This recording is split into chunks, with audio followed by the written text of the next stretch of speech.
इस वीडियो में जो मुझे मेन चीज़ डिलीवर करनी है वो है 1 लाख रुपी सीट ब्लॉकिंग अमाउंट का क्या सिस्टम है और स्कॉलरशिप्स के बारे में कि भैया बहुत बच्चों का कहना है कि 12th की मार्कशीट अभी आई नहीं है या तो जेई हम दोबारा सेकंड अटेम्प्ट करेंगे तो फिर वो एप्लीकेशन फॉर्म में अपडेट कैसे होंगे, स्कॉलरशिप कैसे अपडेट होंगी एंड 1 लाख रुपी जो तुम डिपॉजिट करते हैं रिफंडेबल है, नॉन रिफंडेबल है, एडवांस है, क्या है उसके बारे में।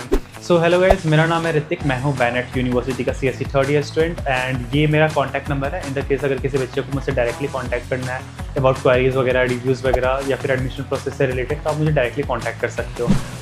सो एडमिशन प्रोसेस को मैंने 3 पार्ट्स में डिवाइड किया है, application form, seat blocking amount and registration. And registration होते ही आपका जो बैनेट का ओरिजिनल ID कार्ड है वो आपको मिल जाती है and you can say finally कि you are a student of Bennett University. Start करते हैं एप्लीकेशन फॉर्म से। एप्लीकेशन फॉर्म फिल कैसे करना है उसके ऊपर एक डेडिकेटेड वीडियो हमने बनाई हुई है जिसमें इन डेप्थ एक चीज़ डिटेल में हमने बताई कि एप्लीकेशन फॉर्म फिल कैसे करना है, क्या चीज़ें कैसे फिल करनी है, किस कोर्स के लिए कैसे अप्लाई करना है। तो इस वीडियो खत्म होने के बाद उसका थंबनेल आपको दिख जाएगा, तो you can direct to that video. Application form ही वो पार्ट है जहाँ पे अगर आप किसी स्टूडेंट का रेफरल यूज़ करना चाहते हो, एज फॉर एग्जांपल कोई सिबलिंग है आपका, कोई ब्रदर है, कोई जान पहचान के, अगर आप उसका रेफरल यूज़ करना चाहते हो तो आप कर सकते हो। इन द केस अगर कोई स्टूडेंट मेरा रेफरल यूज़ करना चाहता है तो आप मुझे कॉन्टैक्ट कर सकते हो 7485 वाले नंबर पे। एंड मेरा रेफरल यूज़ करने का बेनिफिट आपको ये होगा कि मेरे साइड से आपको 500 रुपीज़ का कैशबैक, आप मान लो कि अगर आप मेरा रेफरल यूज़ करते हो तो मेरी साइड से आपको 500 रुपीज़ का कैशबैक मिलेगा। सो इन डिटेल इस चीज़ के बारे में हम लोग नेक्स्ट वीडियो में बात करेंगे और आप मेरे नंबर पे कांटेक्ट कर सकते हो। सो जब आप एप्लीकेशन फॉर्म फिल करते हो इट मीन्स कि आप कॉलेज को ऑफिशियली कह रहे हो कि हम आपके कॉलेज में इंटरेस्टेड हैं, हम आपके कॉलेज के लिए अप्लाई करना चाहते हैं और हम आपके कॉलेज में इंटरेस्टेड हैं। जब आप एप्लीकेशन फॉर्म सबमिट कर देंगे तो विद इन एन आवर, 1 घंटे के अंदर आपको कॉलेज से ऑफिशियल कॉल आ जाएगा जो आपकी हेल्प करेंगे एप्लीकेशन फॉर्म फिल करने में। एंड विद इन 7 डेज आपको कॉलेज की साइड से ऑफर लेटर आ जाएगा। कीप इन माइंड कि जो ऑफर लेटर आता है एंड मेक श्योर कि अगर ऑफर लेटर रिलीज़ होती है कॉलेज से तो वो 7 डेज़ के अंदर, मैक्सिमम 7 डेज़ के अंदर वो कॉलेज से रिलीज़ हो जाती है। अगर कोई स्टूडेंट कहता है कि भाई मेरी 1 महीना हो गया अभी तक ऑफर लेटर नहीं आया, इट मीन्स कि आपके एप्लीकेशन फॉर्म में कुछ ऊपर नीचे हुआ है मार्कशीट को लेके, या तो आपने एप्लीकेशन फॉर्म में कुछ गलती की है जिसके कारण आप एलिजिबल नहीं हो कॉलेज के लिए, इसलिए आपको ऑफर लेटर रिलीज़ कॉलेज से नहीं हुआ है। सो अगर ऑफर लेटर रिलीज़ होना होता है तो विद इन 7 डेज कॉलेज से ऑफर लेटर चली जाती है। Also if you receive offer letter it means कि कॉलेज आपको ऑफिशियली कह रहा है कि आप एलिजिबल हो कॉलेज के लिए, आपने अप्लाई करा, यू आर मोस्ट वेलकम, आपको ऑफर लेटर रिसीव हुआ है एंड उसी ऑफर लेटर के थ्रू आपको 1 लाख रुपीज़ का सीट ब्लॉक अमाउंट पे करना पड़ता है। So if you are eligible तो आपको ऑफर लेटर रिसीव हो जाएगा, if you are not so आपको ऑफर लेटर लाइक पेंडिंग या वेटिंग में चली जाती है। अब बात करते हैं कुछ Q&A डाउट्स वगैरह के बारे में जो बच्चे मुझसे पूछ रहे थे कि भैया हमारी 12th की बोर्ड्स अभी हाल फिलहाल में हुई है, हम 12th अपेयरिंग है, नॉट अ ड्रॉपर, हमारी मार्कशीट अभी आई नहीं है 12th की। सो हम लोग क्या अप्लाई कर सकते हैं या फिर अभी रजिस्ट्रेशन करो, हमें अगर दोबारा करना पड़े 12th की मार्कशीट के बाद, या स्कॉलरशिप फिर कैसे अपडेट होगा।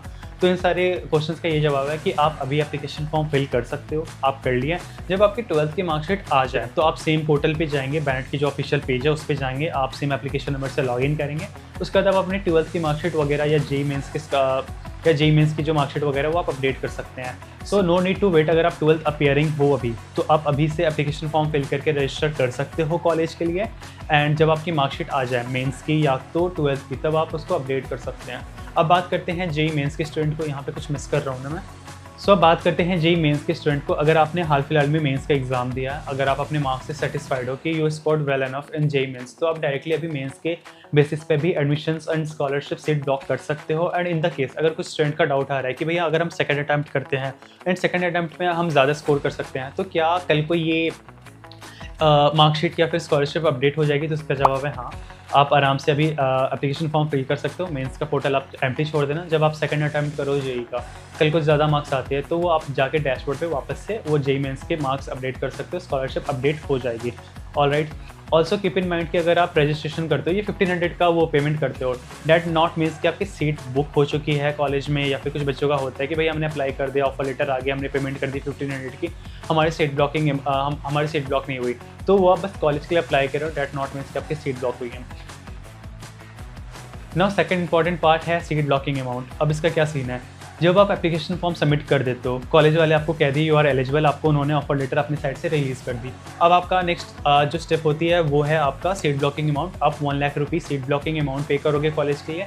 Now you can relax and से कि हाँ मेरा भले ही किसी कॉलेज में हो या ना हो, बैनेट के अंदर मेरा सीट ब्लॉक हो चुका है।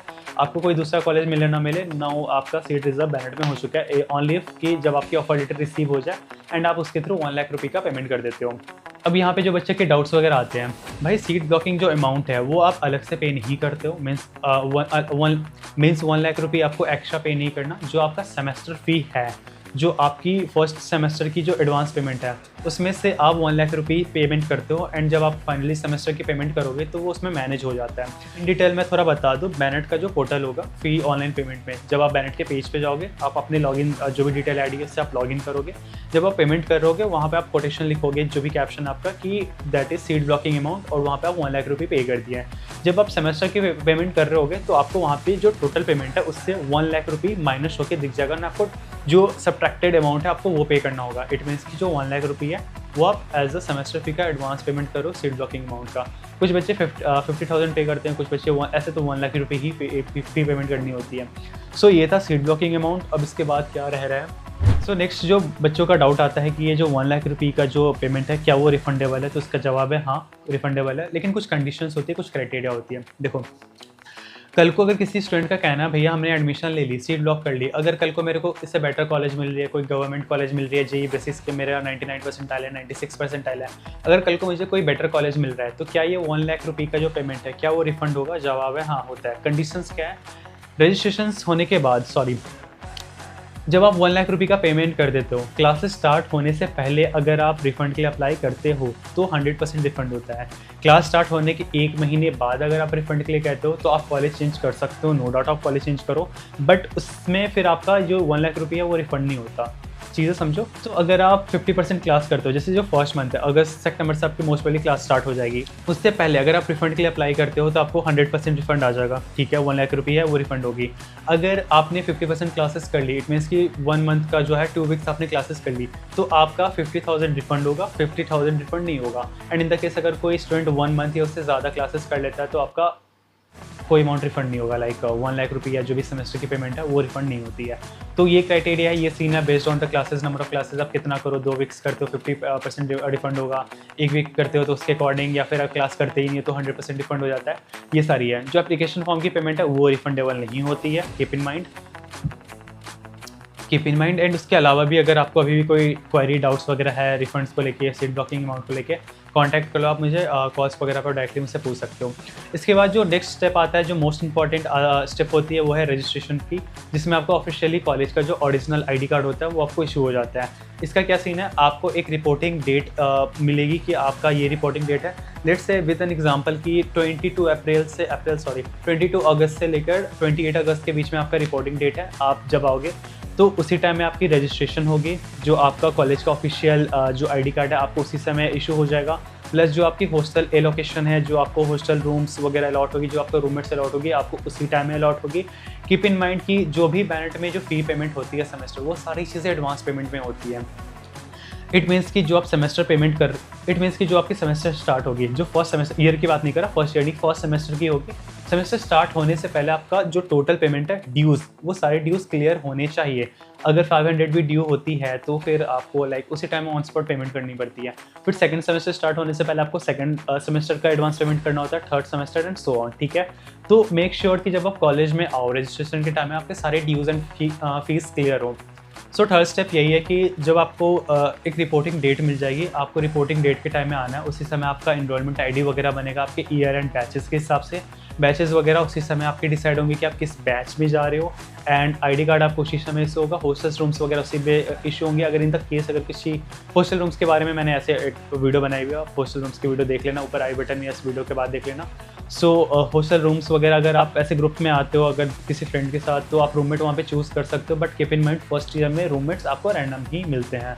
जो स्टेप 3 का मेन कोड था वो यही था, रजिस्ट्रेशन, जो अप्रॉक्स 40 या 45,000 रुपीज़ हमारे टाइम में हुआ करता था। एडमिशन फ़ी मान लो वो आपको वन टाइम नॉन रिफंडेबल फ़ी होती है, वो आपको पे करना है। जब आप वो पे कर दो, आप सेमेस्टर फी पेमेंट कर दो, आपका ऑन स्पॉट वहाँ आईडी कार्ड बन जाएगी, नॉर्मेट आईडी बन जाएगी, आपका हॉस्टल अलॉट हो जाएगा, and now finally you can say that you are a student of Bennett University. इसके अलावा अभी भी किसी स्टूडेंट को एडमिशन से रिलेटेड कुछ डाउट या क्वेरी वगैरह होता है, मैंने अपना कॉन्टैक्ट डिस्क्रिप्शन में दिया हुआ है। ऑल्सो कीप इन माइंड कि अगर किसी स्टूडेंट को मेरा रेफरल डालना है तो आप मुझे कॉन्टैक्ट कर सकते हो। डिस्क्रिप्शन कमेंट वगैरह में मेरा नंबर दिया होगा, तो आप मुझे कॉन्टैक्ट करो, मैं अपनी रेफरल आईडी वगैरह आपको दे दूँगा। एंड मेरा रेफरल यूज़ करने से आपको 500 रुपीज़ का लाइक मेरे साइड से रिवॉर्ड दिया जाएगा अगर आप मेरा रेफरल यूज़ करते हो तो। एंड एप्लीकेशन फॉर्म के ऊपर जो डेडिकेटेड वीडियो थी कि आपको application form step by step fill कैसे करना है, वो आपको वीडियो के एक साइड दिख रहा होगा। So you may proceed to the video.